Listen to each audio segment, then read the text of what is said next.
김명수 사회부총리 겸 교육부 장관 후보자의 논문 문제 2가지가 오늘도 추가로 나왔습니다. 이런 인물이 어떻게 교육수장이 될 수 있냐는 지적이 끊이지 않습니다.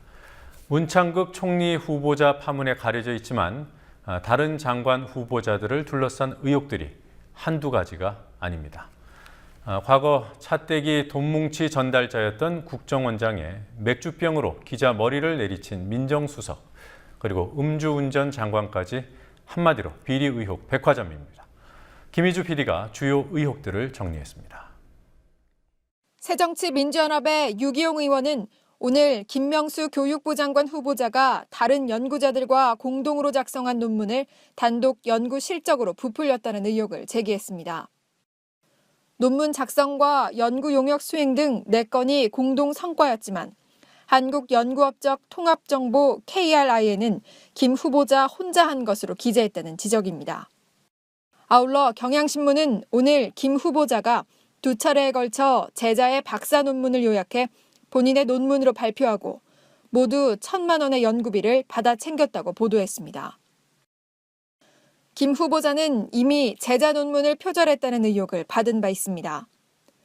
박홍근 민주연합 의원은 김 후보자의 2002년 6월 발표 논문이 제자 정모 씨가 4개월 전 작성한 석사 학위 논문과 제목과 내용에서 상당 부분 같았다고 폭로했습니다. 국회 인사청문회 대상은 아니지만 송광용 청와대 교육문화수석도 김명수 후보자와 마찬가지로 제자의 논문을 학술지에 게재하면서 자신을 제1저자로 등재해 연구 성과를 가로챘다는 의혹이 제기됐습니다. 우리 정부의 교육을 책임지는 최고위 공직자가 되기엔 부끄러운 의혹이란 비판이 나옵니다. 정종섭 안전행정부 장관 후보자에 대해선 논문 중복 게재, 이른바 자기 표절 의심이 제기됐습니다. 정 후보자가 2006년 학술지, 법과 사회에 발표한 논문 탄핵제도와 헌법 디자인은 한 해 전 다른 학술지에 게재한 자신의 논문 탄핵 심판에 있어 헌법재판소의 탄핵 여부 결정권과 내용과 문장의 상당 부분이 겹치는 것으로 나타났습니다. 김희정 여성가족부 장관 후보자에게는 지난해 5월 선주협회가 상당한 비용을 지원한 외유성 시찰을 다녀왔다는 의혹이 제기됐습니다. 선주협회는 세월호 침몰 사고 후 해운업계 전반의 비리와 관련해 검찰의 압수수색을 받았습니다. 논란이 일자 김희정 의원은 국회 세월호 국정조사특위 명단에서 이름을 빼야 했습니다.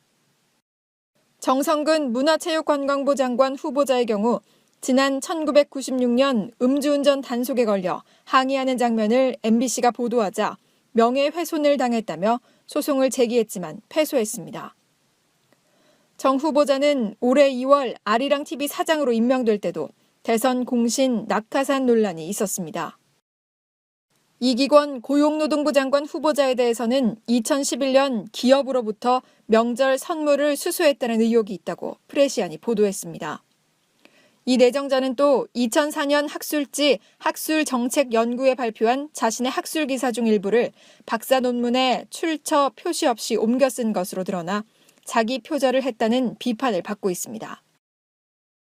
이병기 국정원장 후보자는 97년 안기부 2차장을 지내면서 안기부 대선 북풍 조작의 주요 배우로 지목됐고 2002년 대선 때는 기업들로부터 불법 모금한 5억 원을 이인재 당시 자민련 총재 권한대행에게 전달한 혐의로 벌금 1,000만 원을 냈습니다. 최경환 경제부 총리 겸 기획재정부 장관 후보자의 경우 2009년 지식경제부 장관 후보자로 인사청문회를 치를 당시 고액 후원금과 증여세 탈루 의혹 등이 불거진 바 있습니다. 김영한 신임 청와대 민정수석 비서관에 대해서는 1991년 검사 시절 술자리에 함께한 한 중앙일간지 기자의 머리를 맥주병으로 내리친 일이 있다고 미디어오늘이 보도했습니다. 국민TV 뉴스 김희주입니다.